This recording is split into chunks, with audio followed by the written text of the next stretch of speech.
Hi, I wanted to talk to you about something that I'm sure you all have already heard about it. It's been publicized on many of the news channels. It is talking about the amount of non-detained, and I think they call it non-citizen convicted criminals. I prefer to call it criminal illegal immigrants that are in our country. And we just had a study that just came out in the last couple of days, and it says 425,431. I think the Department of Homeland Security came up with this number. 425,431. Okay, so if that's the amount that they know about, you know that we can increase that amount by a considerable amount, because they don't know who's coming in. So if they don't know who's coming in, this is just saying this. Listen to me. They know about 431 illegal immigrants that are criminals that they have allowed to come into our country. And so then of those, this is just the ones that they knew about now.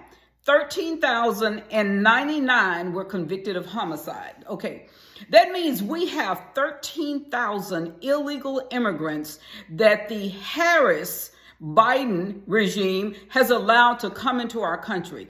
13,099. You know what that means? It means that I am afraid to go to the mall. I'm afraid to go to the gas station. And then I'm afraid to stay at home because I don't even know if I'm even safe in my home. That is unconscionable. Now, of all of those, 15,811 are convicted of sexual assault. 15,811. That's never happened any time in U.S. history.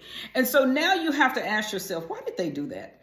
Why did they let this many people come into our country who they knew were criminals? And, we've all heard that Venezuela just opened their prisons and said, you have to go to the United States and you can't come back and you must go. Just open their prisons. And it saved them money because now they don't have to feed or house that many people. And so that's why we have all of these Venezuelan gangs that are terrorizing communities throughout the United States. Now, you have to ask yourself, why did this happen? Who let it happen? And why did they let it happen? It's as if right now everybody is asleep on the job. And when I say everybody, you hopefully have seen some of my videos.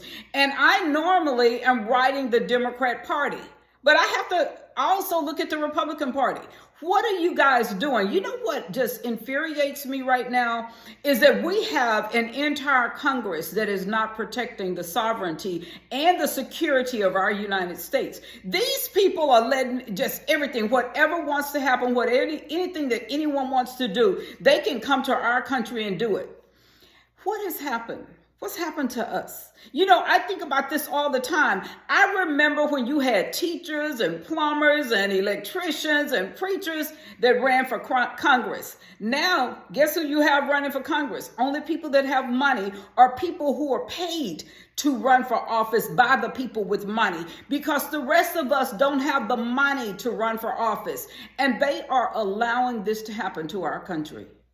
And then I just heard that the Department of Justice was suing one of the states, and I'm sorry, I don't remember which one, because they said that only Americans could vote in an election. Now, although that's the law, the Department of Justice is suing a state for stating a law.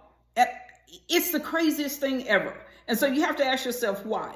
Because this firm that I talk about often decided that they had to control the United States. These people have they have control of our treasury, U.S. Treasury. That means every tax dollar that they squeeze out of you, they have given to these people to do whatever they want to. It is unconscionable.